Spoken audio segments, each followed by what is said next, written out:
I appreciate Reed preaching for me last Lord's Day, and he said there was no place up here to put his notes. And I said, yeah, that's exactly the problem. I've been wrestling with that for several weeks as we've been in and out.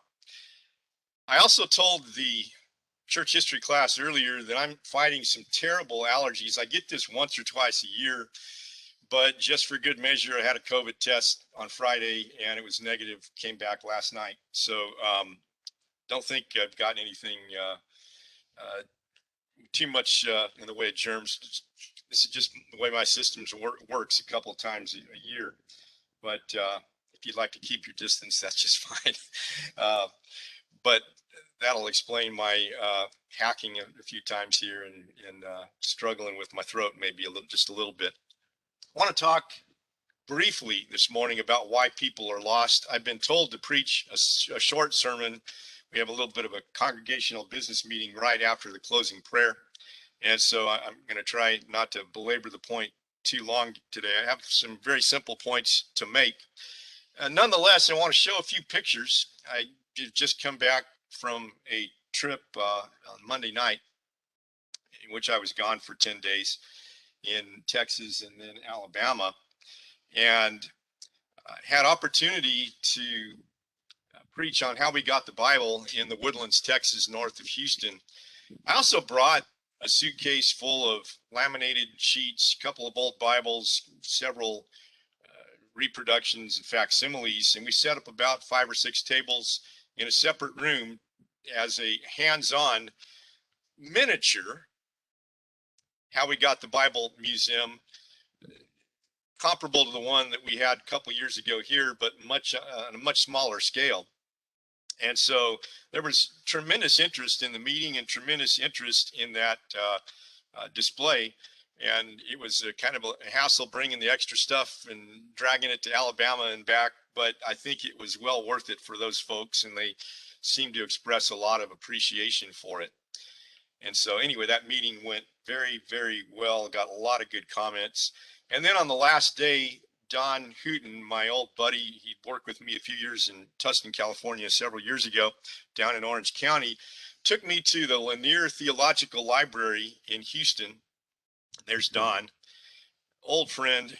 And the Lanier Theological Library, they've got a chapel that's built in the manner of European chapels that I've seen back there. And just a beautiful place. You know, I'm a bibliophile, I love books, and so anytime I have an opportunity to see a library like this, it's just downright beautiful. And I'm kind of, yeah, like a magnet, I'm kind of pulled in that direction. So it was a nice couple of hours that we spent on the final Wednesday of that meeting. And they had a beautiful C.S. Lewis display, several notes written in his own hand and so forth, and a lot of old Bibles, manuscripts in their own right. I wish I could have used these for my display in the church at Woodlands. They would have been a lot nicer than my own. There's a Tyndale facsimile, a King James original, 1611, Dead Sea Scrolls, pottery, and facsimile. Here's a facsimile of the John Rylands P52 Gospel of John, and so on. But anyway, had a good meeting in Houston area, then flew to Alabama. There's the youngest of my 7 grandchildren. She's adopted. Her name is Hadley, and she just turned 2 years old. And so I really haven't seen a lot of Hadley these last 2 years. Haven't really been able to see the grandkids on a regular basis. So I've just seen her once or twice, maybe 3 times, but you know, just, and she didn't really remember me. So they kind of introduced I'm Papa Mike, by the way. So, and she said, Papa Yike. And now they said, Papa Mike. She said, Papa Yike. And then Brooke, my daughter, said, Mike. And she said, Yike. And it caught on. I don't want to be Papa Yike. grandparents don't always get to pick. So the bad part was the other grandchildren started calling me Papa Yike. But oh well, it is what it is.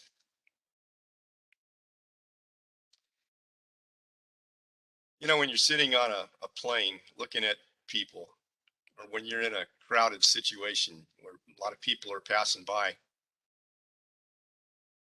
and the thought crosses your head that most of these people that I see are going to be lost on the day of judgment.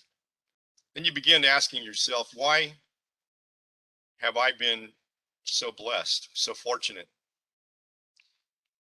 to have been entrusted with the wherewithal? It's nothing in terms of inherent worthiness. I don't deserve salvation any more than anyone else, and a whole lot less than some other folks. And so I try to understand sometimes this tragedy of why people are lost, and would like to address that for just a few minutes this morning. Truth of the matter is, people are special, that we are all made in the image of God. And therefore, no matter who you come across in this life, if it's a fellow human being in the journey of life, you intersect with someone who has this infinite worth and value, someone who is inherently special from the very core of his or her being. Some of these people are funny, and we think about their personalities coming out, how much they make us laugh. I enjoy being around people who are funny. Some are really intelligent. You think about, how can someone so funny, or in this case, so smart, be lost and alienated from God? That person has so much to offer, so much to give back to this world. Maybe he or she is an engineer, able to solve complex problems. Why would that person be lost? Some do so much good to others. And it's really difficult to come to terms with someone who does a lot of good, sharing time, talents, resources with other people, actually being lost and eternally lost apart from God. How can that be? But some people are. They do good, but they are without God. Still others brighten our days in 1,000 different ways. And we, again, struggle. How can that person be so lost if he or she continually brings a smile to our face in creative ways, and brightens our days? How could that person be lost? People can be creative. When people rise to their best in life, they seem to have this creative juice that flows through their system, enables them to put out this amazing quality of work, even masterpieces of sorts. And we struggle. How can that person be lost? Got a note in the mail the other day from a next door neighbor kid who was creative. These kids next door to us are homeschooled, and this one is dyslexic, I can tell. You've got some backwards letters, but hi, I accidentally threw my dog's toy over the fence. Please put it on your porch. Thank you, from Isaiah. His address is 962. And then he got a little note from his mother. And I think about the specialness of that. That's human interaction at its best. And it's a note that I'd like to save because it meant a lot to me, that a little kid did a homeschool assignment to try to retrieve a toy that he accidentally threw over the fence. We have people that add value to others' lives, again, in 10,000 different ways. And we struggle with that. How can people who seem to be so inherently valuable on so many different levels, how can they be lost? And the truth of the matter is, you will never meet a human being created to be worthless. We're all special. We're all made in the image of God. And as C.S. Lewis once remarked, there are no ordinary people. You have never talked to a mere mortal.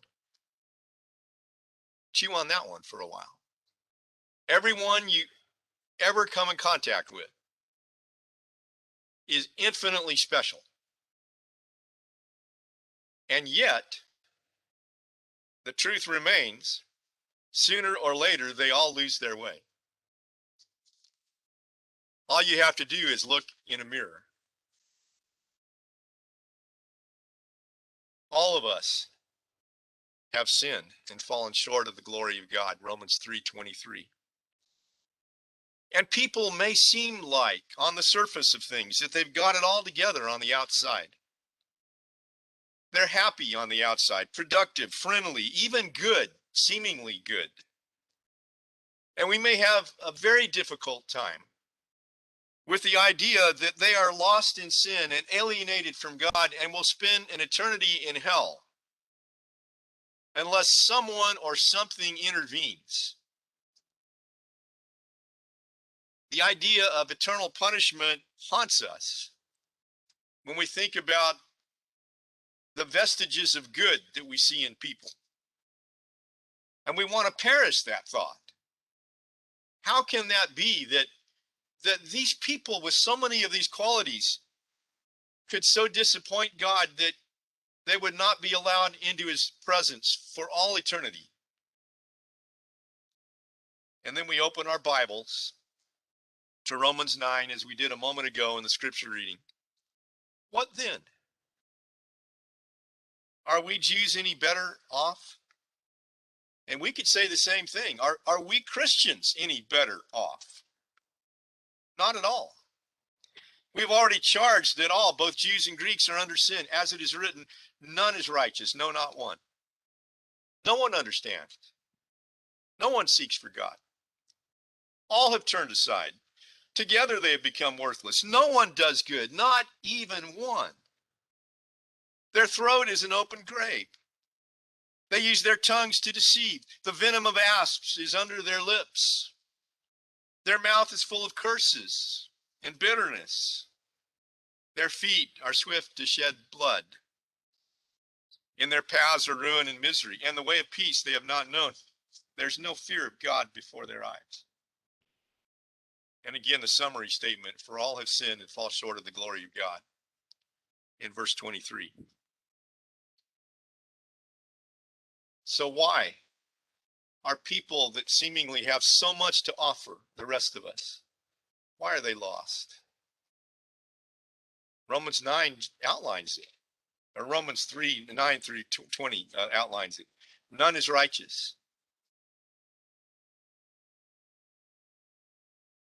That doesn't mean that they're never capable of anything righteous. But over the course of a lifetime, we tend to do unrighteous things. We tend to engage in atrocities, in sins, in despicable behavior. No one seeks for God. We go through life chasing all the wrong things, and we don't chase God. People may have all of these good qualities we've just outlined, but if they don't seek God, they are failing in the purpose for which they were put here. We were put on planet Earth to seek God and to have a relationship with him. And most people don't. It's just a simple fact of the matter. They may spend a little bit of time talking about God, thinking about God, toying with the idea of God, but pursuing God is not the top priority on the agenda. It's just not for most people. No one does good, not even one. Again, that doesn't mean that people never do a good thing. Most people are capable of good and do a lot of good, but that good is combined with a whole lot of evil. And so in the final analysis, if you do a little good and a little evil, you're still evil. A little good doesn't cancel out the evil. They sin with their mouths. Their throat is an open sepulcher. They lie, they cheat, they steal, they curse. They choose the wrong pathway in life. When they come to a fork in the road of whether to stand up for God or to make peace with this wicked world, they choose the latter. And so they travel the road with the majority, the path of least resistance. Most people do that, you know. They make a pact with the devil, essentially not wanting to buck the system. And so with their choices in life, they give credence to this wicked world with all its corruption, its corrupt institutions, its corrupt choices, its corrupt ways. And they end up working with that system as if it's just fine. Most of us do that, you know, because the alternative puts you at odds with the rest of the world. They do not know the way of peace. Peace in the Bible, folks, generally carries the idea of a covenant relationship with God and the blessedness that comes through that covenant relationship. It goes back to shalom in the Old Testament. It's not sitting at a negotiating table and compromising principle. That's not what biblical peace is about. More often than not, it refers to one who is at peace with God by virtue of entering into and maintaining a covenant relationship with God. And people who have not known the way of peace are not right with God, period. And the reason for that, in fact, undergirding all of these things, is that there is no fear of God before their eyes. A person can be a really nice guy or a really beautiful gal. And if there's no fear of God before their eyes,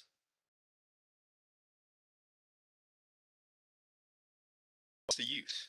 Totally failed in the purpose for which God has put them here.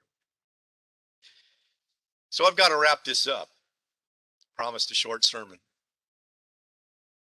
The wrath of God is revealed from heaven against all ungodliness and unrighteousness of men who by their unrighteousness suppress the truth. People are ungodly and they're unrighteous. They're unrighteous in as much as they engage in atrocious behaviors toward God and their fellow man. They're ungodly because God is not at the center of their universe. God is not at the core of their being. And because of that, they engage in all kinds of thinking that is warped and behavior that is even worse.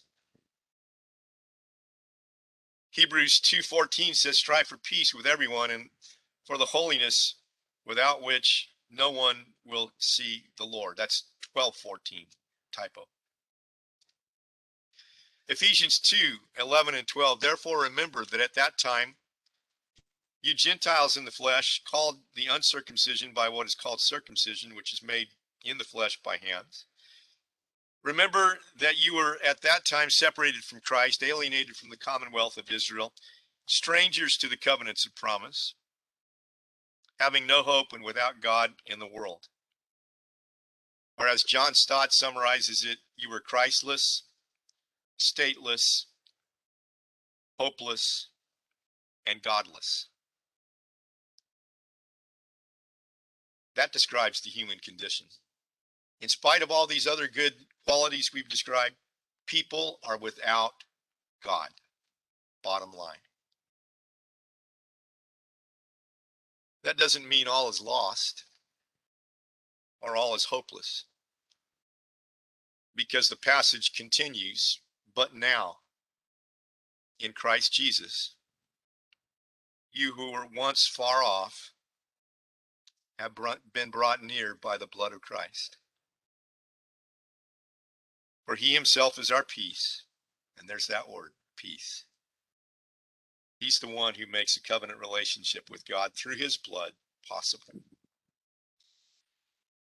He has made us both one and has broken down in his flesh the dividing wall of hostility by abolishing in his flesh the law of commandments contained in ordinances, that he might create in himself one new man in the place of two, so making peace,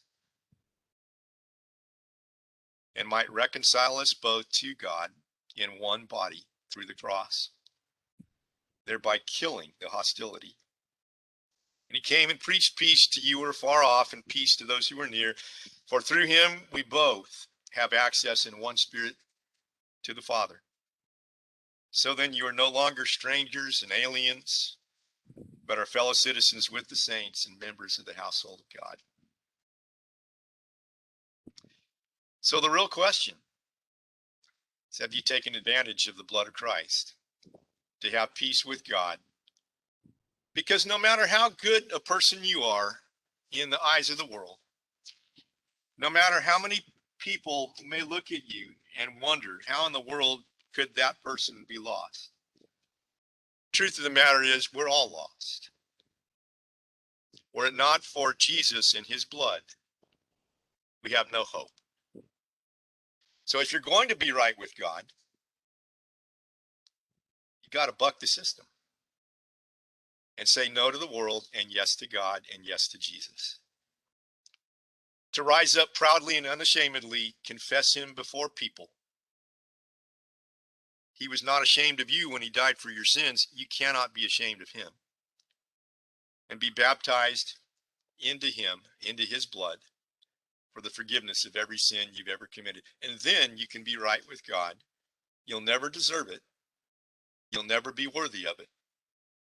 There may be other people out there who have more personality in various ways than you do, more talents in various ways, more intelligence in various ways, but you will be saved. Not because of what you've done ultimately for yourself, but because of what Jesus has done for you.